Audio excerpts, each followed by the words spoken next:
Hello students, I welcome you all to this video lecture on customs duty.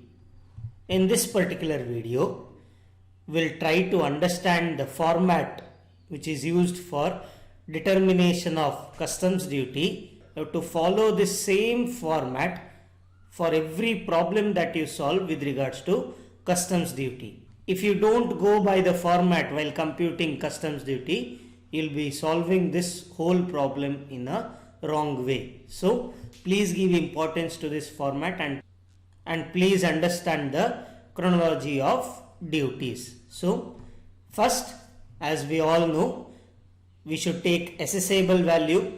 The assessable value is taken in the first amount column. Please understand this. While computing customs duty, naturally what we will do is we'll find out total assessable value by adding the taxes and all, and there will be a separate column where we'll be totaling only the customs duty payable. That is, so we will find out the total assessable value and also the total duty payable by the SSE. So first we will take assessable value. For that assessable value, first and foremost you have to add basic customs duty. This amount, whatever is the amount given, we will have to add basic customs duty. The percentage of customs duty will be mentioned in the illustration. After finding out the customs duty, you have to write the same amount in the total duty column. First you have to write it in the first amount column, then you have to write only the duty amount, customs duty amount in the total duty column. Then we will have to add NCCD. NCCD is nothing but National Calamity Contingent Duty. This should be added only if it is given in the illustration. Only if they have asked you to add NCCD, only then you will have to add that NCCD. All these duties will be given as a percentage. Okay. So now what we will do is, for finding out NCCD, we have to add assessable value, and then obviously we have computed basic customs duty. First we will add them on that particular amount. We will have the percentage of NCCD. Then we will have to add, once again you have to follow the same NCCD amount. You have to write here National Calamity Contingent Duty. The duty amount should be written in the amount column first, and only the duty amount should be written in the total duty column. All this you will understand while you solve the problem. The next you will have to go for countervailing duty. Again, only if mentioned in the illustration we will go for countervailing duty. Here, along with assessable value and basic customs duty, you will have to add NCCD also, National Calamity Contingent Duty. If that is given, that will be added. On this total, you will find out the percentage. You will get countervailing duty. That amount you have to write in the amount column first, and only the duty amount you have to write in the total duty. Add everything along with assessable value. You will get subtotal A. In total duty column, you will have to add basic customs duty, NCCD, and countervailing duty. Once you add all this, you will get subtotal A for total duty. Next, go for adding social welfare surcharge. Please remember this.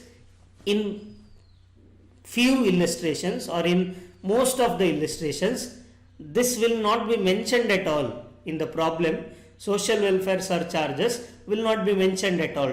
Does that mean we have to ignore this particular surcharge and leave it as it is? No. Please remember, even if they have not mentioned in the problem, even if they have not told you to compute social welfare surcharge, you will have to do this, because give importance to this word surcharge and tell me on what amount does the surcharge apply? Yes, it's always on the tax or duty amount. So ignore assessable value. Only take these three duties that you have found out, add them, and then on that find out 10%. Again, social welfare surcharge is fixed at 10% of basic customs duty plus NCCD plus CVD. In most of the cases, if nothing is mentioned in the illustration, social welfare surcharge will be 10% of basic customs duty. But it depends on the illustration. If NCCD and countervailing duty are given, then we have to add them all, and on that we'll have to take 10%. So please remember once again, social welfare surcharge it is not some kind of duty, it is a surcharge, and surcharge is always applied on taxes. Total tax, take the total of the tax amount that you have got, duty amount or tax amount, add them and then find out percentage, social welfare surcharge percentage on that particular amount. So now you will get the surcharge amount. Take the surcharge amount in the amount column, first amount column, and also take it in the total duty column. Then go for adding safeguard duty on assessable value. Once again, assessable value, please remember here, safeguard duty, you will not take the subtotal EA, or you will not take subtotal EA plus social welfare surcharge.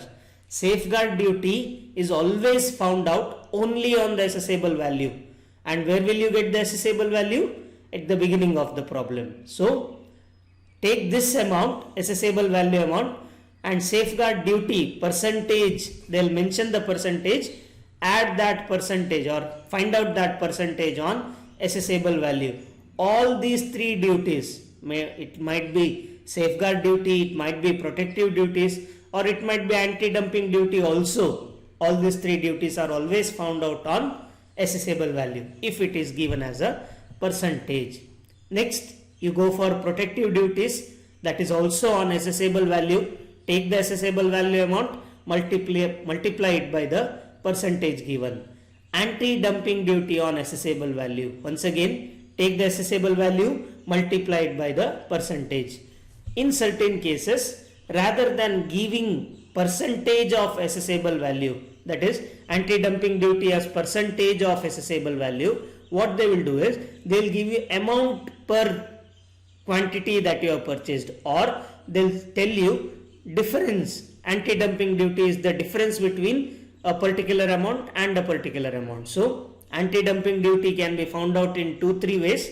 One is naturally you multiply, you take the assessable value, multiply by the percentage that is given, or you take the number of quantity that you have, number of units that you have imported and multiply it by anti-dumping duty per unit. Let us say you have bought 1000 units of a particular product and 10 rupees is the anti-dumping duty on that particular product. So 1000 into 10, 10,000 will be anti-dumping duty. In certain cases, they will say total landing charges or total cost on landing of a particular product is so much, and according to government's assessment, the amount should be so much. So let us say 40,000 is the cost landing charges, and then according to government the amount should be minimum of 50,000. So minus 50,000 minus 40,000, 10,000 will be anti-dumping duty. I have given you only a brief explanation while solving the problems.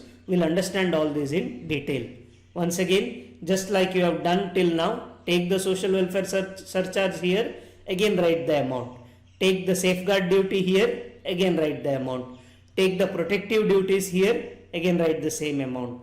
Anti-dumping duty here on the same amount. Then you will get subtotal B.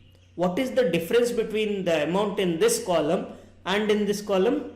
Yes, you are right. The amount in this column includes assessable value, whereas the amount in this column does not include assessable value. The most importance should be given to subtotal B.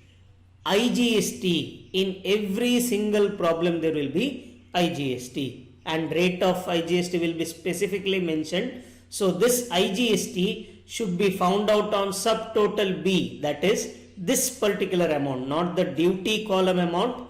It is including assessable value. So on this particular amount, whatever amount we get, we'll have to find out percentage of GST.